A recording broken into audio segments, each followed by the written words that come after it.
आबसुआ 52थि राभा दिवसखौ चिरां जिल्ला आबसुनि मावख'आव फालिदों। कलागुरु बिष्णु प्रसाद राभानि दिनै 52थि थैनाय सान।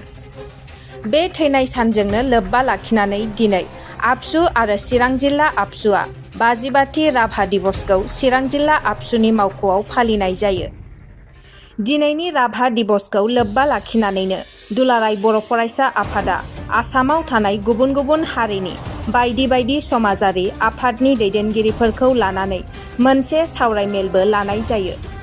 बेजों लोगोसे आरो आसामाव थानाय गुबुन गुबुन हारिनि गावबागाव हारि आरो माहारियाव समाज बिथिंनि गेजेरजों गोख्रों हाबा मावबाय थानाय गासै 15सा गेदेमा बिथांमोनखौ मान बावनाय हाबाफारिबो लानाय जायो। मख'नो गोनांदि दिनैनि राभा दिवस फालिनाय आरो सावरायमेलाव आसामाव थानाय गुबुन गुबुन हारिनि गेदेमा बिथांमोनखौ बिष्णु प्रसाद राभानि सावगारियाव बिबार बावनाय आरो सावरायमेलाव बाहागो लानायखौ नुनो मोनो। बेजों लोगोसेनो दिनैनि बिष्णु प्रसाद राभानि सावगारियाव बिबार बावजेनगिरि आलासि महरै बाहागो लायो गुवाहाटी मुलुगसोलोंसालिनि बिबुंगोरा अनिल बर' बिथाङा। दुलाराय बर' फरायसा आफाद आरो चिरां जिल्ला एबसु जोङो जथायहै दिनै जि राभा दिवस कलागुरु बिष्णु प्रसाद राभानि जि 52थि थैनाय सान बे राभा दिवसखौ जोङो बेयाव खुंफुंदों। आरो गिबियावनो आङो कलागुरु बिष्णु प्रसाद राभानि सोरगोआरि जिउमा आरो बिथांनि महान आदर्शखौ आङो जेब्लाबो श्रद्धांजलि आरो मान बावो, आनान गसाइनियाव आरज गाबदों अराय बिथाङा थांना थानाय सुबुं माहारिखौ बा बर' फिसाफोरखौ जाहाथे बोर सारस्रिहरो। गुबैयै जोङो दिनैनि बे सानखौ जोंनि जिल्ला जोंनि दखराफ्राबो हाबाफारि लानो खुंफुंदों आरो बेयाव 15सा जोंनि आसामनि बड'लेण्डनि गुबुन गुबुन हारिनि राभा, बेंगलि बा सावन्ताल, बर', गरखा आरो कस राजबंसि बा नाथ जगि सुत्रधर बे कमिउनिटिनि जायफोर गेदेमा सुबुंफोर जाय बिथांमोना समाजाव सोलोंथाइ बिथिङाव थुनलाइ बिथिङाव बा मेथाइ दामनाय देनाय बिथिङाव गुबुन गुबुन बिथिङाव जायफोरा मेजर कन्ट्रिबिउसन होदों आरो जायफोरनि गेजेरजों मोनसे मोनसे ओनसोल मोनसे मोनसे समाज मोनसे मोनसे हारिया जौगानायनि लामाखौ नुदों, थांना थानायनि मोनसे साहस मोनदों। बिथां गेदेमा सा 15 बिथांमोनखौ लिंनानै दिनै जों मान बावगोन, स्पेसियेल मोनसे जोङो फेलिसिटेसन होगोन आरो बिनि गेजेरजों समाजाव मोनसे अनलायनाय, बिदा फंबाय सानलायनाय, गोरोबलायनाय आरो जोंनि इउनिटिया स' जागोन। आरो जायफोरा मान बावजानो गोनां, जायफोरा मर्यादा होजानो गोनां, जायफोरा बरायजानो गोनां बिथांखौ जोङो राइट टाइमाव राइट मोनसे रिकगनिसन होनांगौ, बेनो जोंनि मोनसे थांखि। आरो बेखायनो दिनै जों बिथांमोनखौ लिंहरदों। दिनैनि बे हाबाफारियाव गाहाय आलासि महरै प्रफेसार अनिल कुमार बर' गुवाहाटी मुलुगसोलोंसालिनि बिथां सारखौ जों लिंदों आरो मिजिंथिदों जे बिष्णु राभानि जि आदर्शमोन, जे गोग्लैसोनाय हारि माहारिखौ बोखांनाय बा जोंनि ट्राइबेल सन अफ दा सयेल सुबुं माहारिनि गेजेराव जि मोनसे बिथाङा गणजागरन मोनसे सृष्टि खालामदोंमोन मेथाइनि गेजेरजों, गावनि स्पिच आरो भाषणनि गेजेरजों रायजो राजानि खाथियाव थांनानै, गामियाव ओनसोलाव थांनानै बिथाङा जि मोनसे मबिलाइजेसन खालामदोंमोन, कमिउनिटि मोनसे जि सेन्सेसन मोनसे जांख्रिखांनाय जावरिखांनाय लाबोदोंमोन। बिनि गेजेरजों दिनै आसामाव थानाय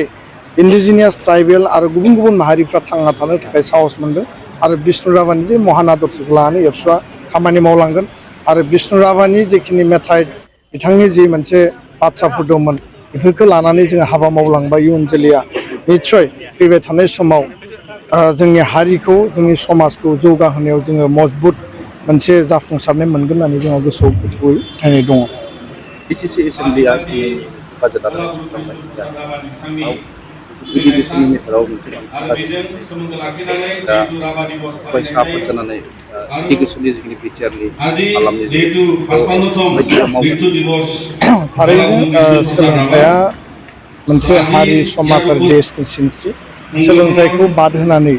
खुनु हाबाफारियानो कमप्लिट जाया। दा बेखायनो बिटिसिनि जि रिसेन्ट जि बाजेट, बे बाजेटआव दाबो कमप्लिट जि मोनसे ब्रेकआपखौ जोङो नुवाखै, खिन्थु बाजेट फिगाराव बिथांमोना सोलोंथाइ बिफानाव जथेस्थ' अनदों, जोङो वेलकाम खालामदों। आरो बिथांमोननि जि मोननैसो हाबाफारि जे मिशन सुपार 50 बड'फानि मुङाव इन्जिनियारिं मेडिकेल बा APSC UPSC स्पेशली इन्जिनियारिं आरो मेडिकेलाव जथेस्थ' साक्सेस रिपर्ट नुदों APSC आवबो नुदों UPSC बेलायाव फैबाय थानाय 1-2 बोसोराव जुदि साक्सेस रेट नुयोबा बे जोंनि थाखाय गोजोनथाव जागोन खिन्थु दाबो जोंनि LP school ME school high स्कुलाव टिचार एपइन्टमेन्टनि बेलायाव आसाम आरो BTR आव जथेस्थ' खालि जानानै दङ गोदान रिटायार्ड टेट भेकेन्सि ओंखारदों बिनि मोनसे पलिसिखौ गोख्रैनो लानांगौ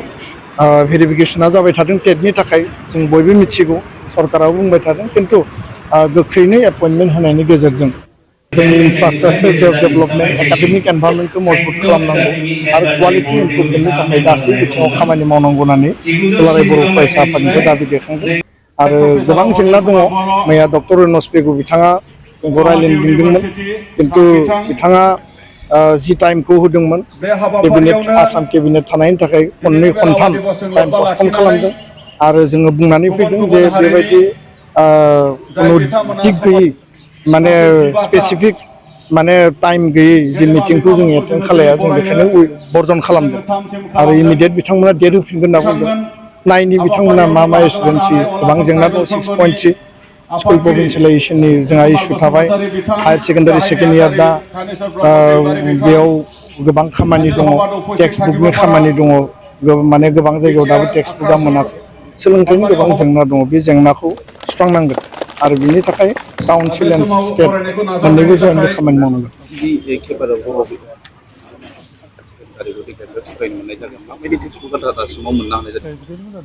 हाई सेकेन्डारि फार्स्ट इयार आरो सेकेन्ड इयार मोन्नैबो टेक्स्ट बुकआ फ्रि अफ कस्ट रेडि जानानै दङ गोबाङानो मोनबाय आरो सेकेन्ड इयाराव जायफोरा दा एडमिसन खालामबाय बा खालामगोन माखासेया बिथांमोनाबो फ्रि अफ कस्ट मोनगोन दा बेखायनो जों मिजिं थिदों जे क्वालिटि जाहाथे माने बिथांमोना रिजाल्ट खालामो जिहेतु साबजेक्ट टिचार PGTनि एपइन्टमेन्ट होआखै दा बेखायनो गावबा गाव सेल्फ स्टाडि खालामनांगौ जादों बे बेलायाव गोख्रैनो PGT एपइन्टमेन्ट होनांगौनि थाखाय जोंनि दाबिया स्ट्रंलि दं।